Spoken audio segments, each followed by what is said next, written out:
welcome to Knitting with Luba. In this video I would like to show you how to make a beautiful provisional cast on for 1x1 rib knitted in the round. This example here is for a jumper that I'm making for my little son. This is going to be the neckline of the jumper. Have a look at how neat and tidy this cast on edge looks. It's almost like it's machine made. It's very stretchy and looks beautiful on both sides of the knitting, on the reverse and on the right side. If you would like to learn how to make this cast on edge, please keep watching this video. The first thing we need to do when making a provisional cast on is to divide the number of stitches required in half. For example, my neckline will need to have 86 stitches. I'm going to divide that in half and cast on 43 stitches using a contrasting thread and using needles that are 1 millimeter bigger than the needles I will need to knit my neckline. For example, I'm going to be using 3.5 millimeter needles for the main part of my neckline, so to cast on I'm going to use a 4.5 millimeter needle. This will help the edge of the neckline to be nice and stretchy. So let's cast on half the required number of stitches with a contrasting yarn. You can use any cast on method you like. I will use long tail cast on, so 43.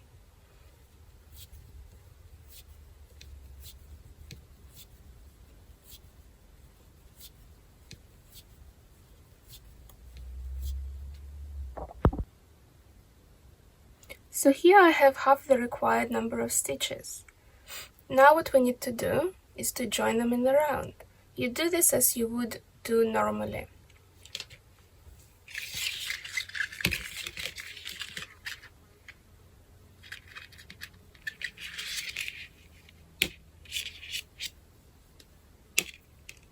Okay.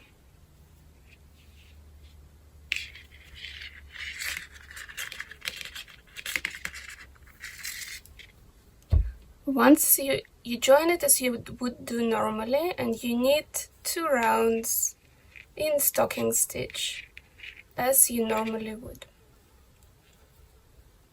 So just as usual, 2 rounds with a contrasting yarn in stocking stitch. So that's knit every stitch for 2 rounds. Okay, so we've knitted 2 rounds with contrasting yarn. Now is the time to join our main yarn. So all we do is we just cut off the tail of the contrasting thread. There we go, cut off. And now we join the main color. In my case, it's white. All I do is just hold it instead of the contrasting thread. So the contrasting thread tails are down here. We don't join the yarn in any way. We just leave it free and we hold the main yarn instead of the contrasting yarn. And all we do is we knit 3 rounds in stocking stitch using the main yarn.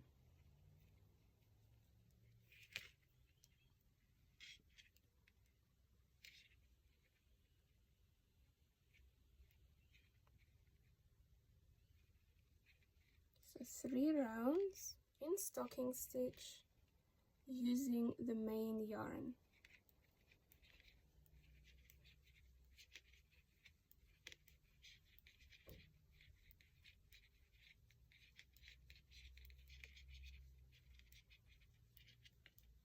Okay, so I've finished knitting 3 rounds using the main yarn. Now is the time for the 4th round. Here we're going to knit the first stitch as normal. With the second stitch, you turn the knitting to the back and you find this little loop here. I hope you can see it. So this little loop, this is why it's important to use a contrasting yarn. so you can easily find the loop you need. See, just that one there, that's a loop. And we're going to take this loop and put it on the left hand needle.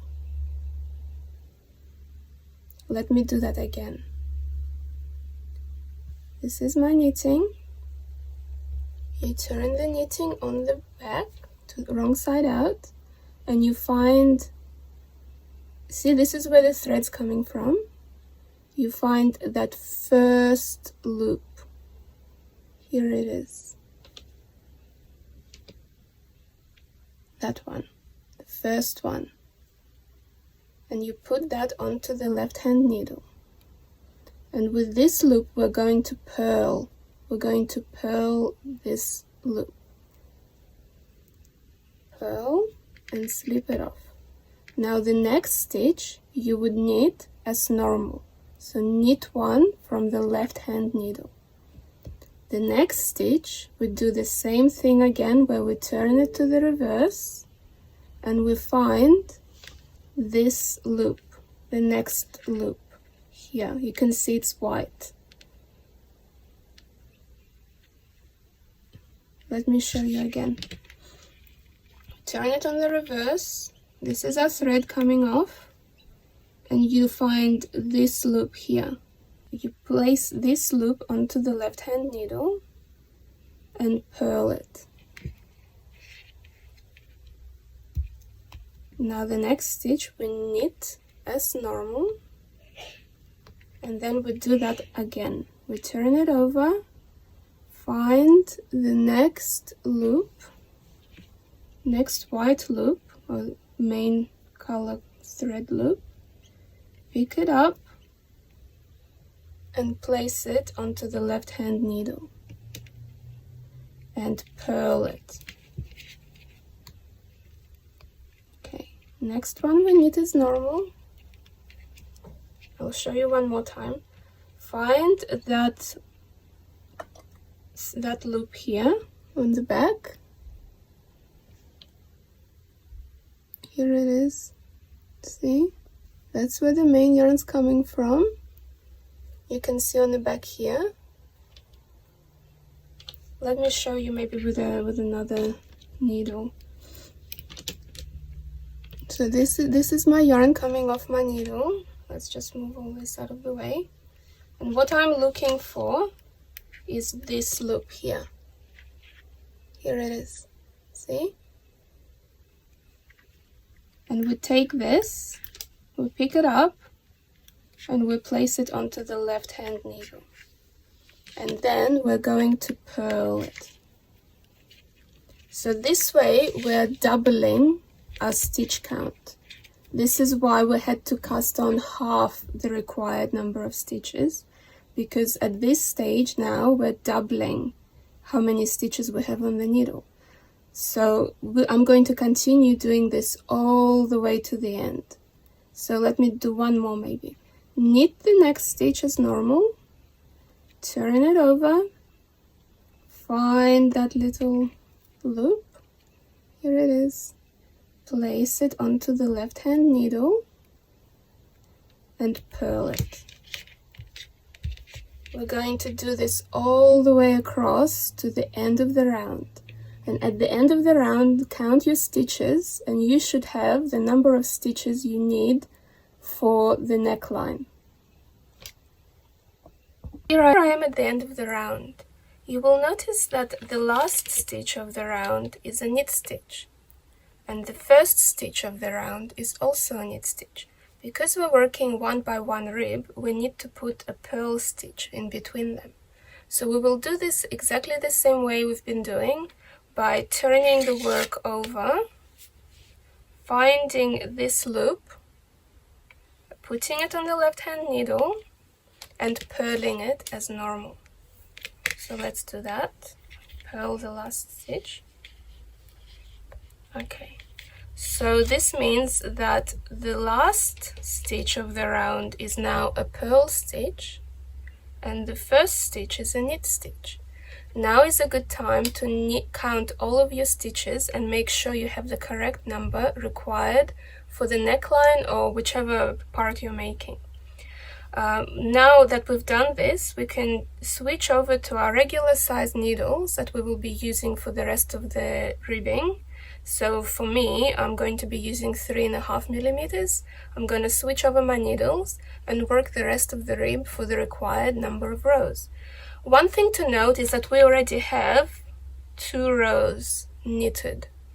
So for example, if I needed 10 rows for my neckline, I would knit another 8 rows because 2 have been completed.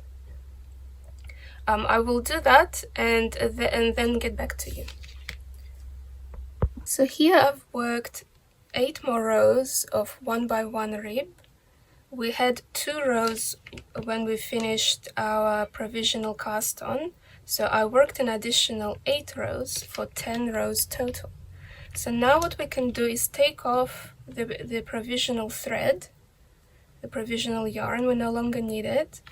And to do that, you just turn the work over to the wrong side. You get a pair of scissors and very carefully snip off the threads that connect the provisional yarn to the main yarn. Like this, being very careful not to cut your main yarn.